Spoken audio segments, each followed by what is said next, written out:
कपड़ा जला दी। मुझे बहुत गुस्सा लगा था, तब मैं जला दी। और कल कल लोग आए भी थे समझाएं, और आदमी समझने लायक रहेगा तब ना आदमी समझेगा। उसके बाद सभी लोग जब थे तब झगड़ा किया जितेंद्र और सूरज, सभी लोग झगड़ा किए हैं। और जमकर जितना झगड़ा करना चाहिए उतना निष्पान अधिकारी है, झगड़ा किया जितेंद्र। फिर झगड़ा करके कुछ टाइम के बाद हम लोग निकल गए, पता नहीं कहाँ गया, अपना खा होकर आए हैं। फिर छत पे गए थे, कल सोए थे। फिर सुबह हुआ है अपना हमसे, फिर कोई झगड़ा नहीं करता। फिर ना जब कोई आ जाता है तभी झगड़ा होता है, उसके पहले नहीं झगड़ा होता। उसके पहले इतना शांति से सब रहते हैं, लगता कुछ हुआ ही नहीं है। ठीक है। फिर उसके बाद हम हमारे रूम पर देखिए, हमारे रूम पे आटा वाटा नहीं था दोस्तों, हम क्या बताएं। ओ भैया ये सबको हम सोचे चलो हम कुछ बना के, बस हमारे रूम पे आटा वाटा तेल कुछ नहीं था। हम इसीलिए नहीं था, हम बना कर खाना खिला के, कुछ भी नहीं था, हम बोल नहीं पाए।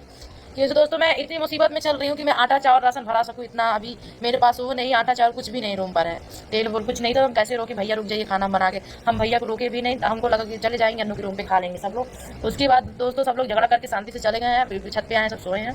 फिर सुबह सुबह पता नहीं कहाँ गए हैं जितेंद्रा को लेकर, और जितेंद्रा गया सुखैती वजैती करवाने, पता नहीं क्या सुखैती वजैती करवा के पा जाएगा। गए सुखैती वजैती करावे, कहाँ पही में सुखैती वजैती करावे। और दोस्तों मैं आज जा रही हूँ शूट पर। अब उसको आना है कि नहीं आना वो जानेगा, उसका भुगतान वो भुगतेगा। मैं जा रही हूँ शूट करने दोस्तों, क्योंकि मेरे पास पैसा नहीं है कि मैं शूट का पैसा रिटर्न कर पाऊंगी। मैं निकल रही हूँ, अभी संगम आ गया है। संगम चंद्रेश आपका सामान सब पैक कर ले। और संगम चंद्रेश आपका सामान सब पैक कर ले। और संगम और दोस्तों हम लोग सामान पैक कर लिए हैं, अभी हम सुबह से ही पैकअप में थे। और कल दोस्तों हमारा कोई साड़ी नहीं साफ थी, कोई भी साड़ी नहीं साफ थी। और दोस्तों सारा भी साड़ी खराब था, कल हम धोने के लिए रखे थे, वही द्वार पे रखे थे। तब तक अन्नू के भसुर अन्नू सब लोग आए, हम सब कपड़ा रात को हम साड़ी धुने छत पे फैलाए थे। सुबह हम पैकिंग किए हैं, सब कुछ का पैकिंग करके हम इतनी टाइम निकलने जा रहे हैं दोस्तों। अभी देखिए हम कितना 1-2 बजे हम निकल जाएंगे यहाँ से, फिर जाएंगे। और फिर वहाँ जाते जाते देखिए कितना टाइम होता है। बस से आप लोग को लगता है, आप लोग को पता है, बस से जाते जाते 5-6 घंटा आराम से लगेगा। और बस क्यों से रुकते जाएगी तो 5-6 घंटा आराम से लग जाएगा। तो दोस्तों अभी हम रेडी हो जाएंगे, अभी हम निकल जाएंगे शूटिंग के लिए, क्यों से कल शूट है और मुझे आज रात में चहजा पहुंचना है। और स्क्रिप्ट देखिए अभी मैं फोटो कॉपी निकलवाई हूँ, आप लोग को दिखा देती हूँ। पूरा स्क्रिप्ट आया है, देख लीजिए, फोटो कॉपी करके मैं निकलवा दी स्क्रिप्ट। ये है 16 पेज का, जो कि मुझे याद करने के लिए आया है। आप लोग दिखा देती हूँ, बहुत ज़्यादा ही मतलब भरा भरा, देखिए इतना ज़्यादा भरा भरा है, देखिए इतना ज़्यादा भरा भरा है, देखिए। अब इसमें हमको याद करना है, कैसे हम याद करेंगे मैं जानूंगी। इसमें से मुझे पहला ही पेज मुझे याद हुआ, उसका अभी कुछ नहीं याद हुआ। तो मैं सोच रही हूँ मैं टाइम से पहुँच जाऊँगी, अगर मुश्किल से 7-8-9 बजे पहुँच जाएगी तो मेरे पास लगभग 5-6 घंटा टाइम मिल जाएगा। हम 1-2 बजे तक रिहर्सल कर सकते हैं, पढ़ सकते हैं 2-3 बजे तक। और वहाँ मतलब बहुत लोग रहेंगे, बताएंगे भी समझाएंगे भी भाई। और एक्टिंग तो हमारे हाथ में, एक्टिंग हम कैसे करेंगे तो मेरे हाथ में है। पर इसका मतलब इसको पढ़ना पड़ेगा, 2-3 घंटा पूरा टाइम देना पड़ेगा, वहाँ जाके मुझे एकदम फ्री माइंड होकर काम करना पड़ेगा। और एक दीदी का कमेंट आया था कि दीदी आप दूसरे के साथ शूटिंग मत करिए। तो दीदी हम भी नहीं चाह रहे कि हम किसी के साथ शूट करें, हमारा भी दिल नहीं कर रहा कि हम किसी के साथ लॉन्च हों, पर हमारी मजबूरियाँ मुझे करवा रही है।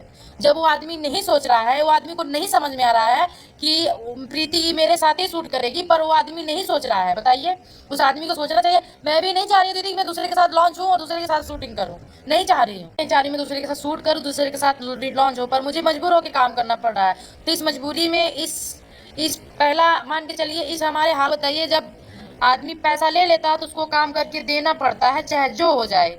एग्रीमेंट हुआ है, और एग्रीमेंट का वही लोग जानेंगे एग्रीमेंट क्या होता है, जो एग्रीमेंट कोई चीज़ के लिए किया होगा एग्रीमेंट का साथ। और अक्सर करके सिंगल लोग और एक्टर लोग एक कंपनी के लिए एग्रीमेंट होता है। देखिए एग्रीमेंट इसलिए होता है कि जब दूसरे कंपनी से फायदा नहीं होता, जिस कंपनी से फायदा रहता है तो उस कंपनी से जुड़कर उस कंपनी से काम करना चाहता है, और उस कंपनी का ही एग्रीमेंट कर देता है कि आपके लिए हम इतने दिन तक एग्रीमेंट किए हैं और इतने दिन तक हम किसी के चैनल पे काम नहीं करेंगे, पैसा भी ले लेते हैं। तो ही मेरे साथ भी हुआ, मैं 4.5 लाख मतलब हम दोनों मिला के ले लिए।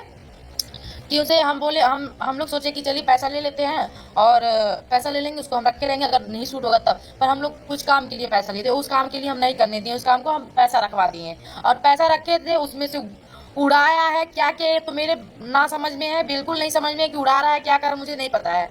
पर हमको तो यहाँ तक उम्मीद है कि पैसा सब खा रहा है, उड़ा रहा है, कि उसे पैसा उसके हाथ में आते ही खत्म होने लगता है। और रनिया कहाँ से खा रही है, पी रही है भाई, उसको शॉपिंग करवा रहा है। मेरा सारा पैसा उसको शॉपिंग करवा रहा है, राज करवा रहा है, डैनिया राज करवा, जितना करवाएगा तो राज करवा ले। और जितेंद्रा चाटे आलवेते तो के मिला तो खाए खाती ना, तबे गावत हवे ओकर, तबे तो झगड़वा हमसे करत हवे, तबे झगड़ा करत हवे। यार मेरा चेहरा का हालत देख लीजिए, हम शूट क्या करेंगे, हमारा लुक कैसा आएगा और उसमें मेरे किरदार क्या रहेगा, बताइए हम किरदार में कैसे ढलेंगे।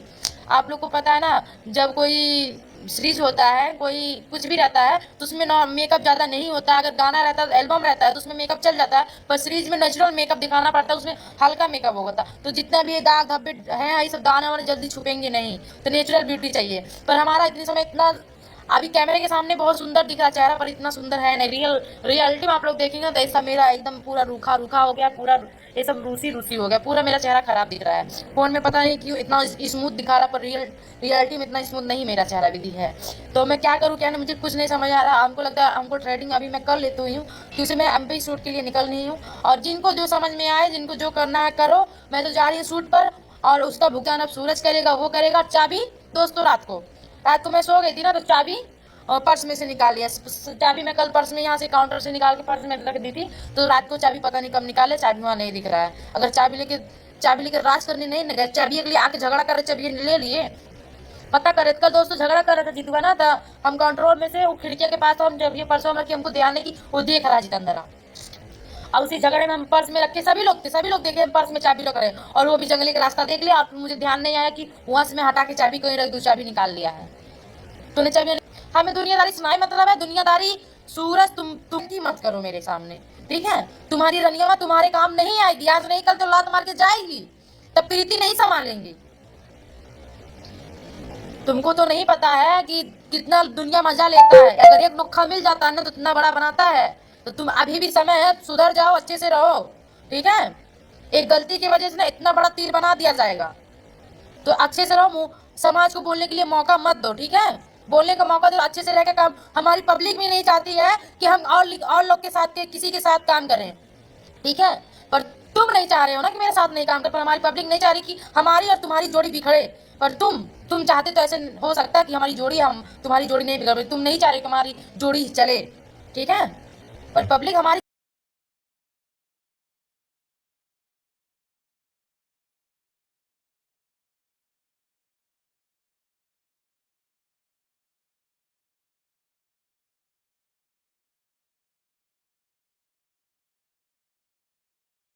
भाई एक चीज़ें हैं जो कि देख के बहुत ही हैरानी होती है कि आखिर प्रीति बार बार क्यों सूरज को पाना चाहती है, जबकि उसको अच्छे से पता है कि सूरज ने शादी कर ली है। उसके बावजूद भी कोई औरत कैसे उस इंसान को पाना चाहेगी जो कि किसी दूसरी औरत के साथ रंगरलिया मना रहा हो या फिर मना के आया हो।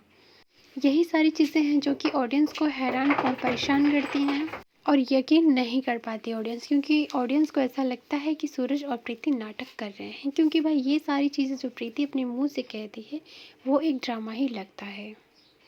क्योंकि भाई प्रीति के अकॉर्डिंग सूरज चाहे कुछ भी करे, वो कहते हैं कि 100 खून माफ, तो ऐसी चीज़ें भी अगर सूरज करता है तो भी प्रीति सूरज के लिए ही मरती है। और ये सारी चीज़ें फिल्मों में ही अच्छी लगती हैं, रियलिटी में ऐसी कोई भी चीज़ें नहीं हैं जो कि ऑडियंस को पसंद आए। लेकिन फिर भी सूरज प्रीति को बहुत ही पसंद है। सूरज चाहे जो कुछ भी करे, लेकिन प्रीति उसे हर हाल में अपनाना चाहती है, जिससे साफ पता चलता है कि भाई ये सारी चीज़ें ऐसी कुछ भी नहीं होती, बल्कि ये दोनों मिल के ऑडियंस को बेवकूफ़ बना रहे हैं। फिलहाल इन सारी चीज़ों को लेकर आपका क्या कहना है, आप भी अपनी राय कमेंट सेक्शन में ज़रूर दें।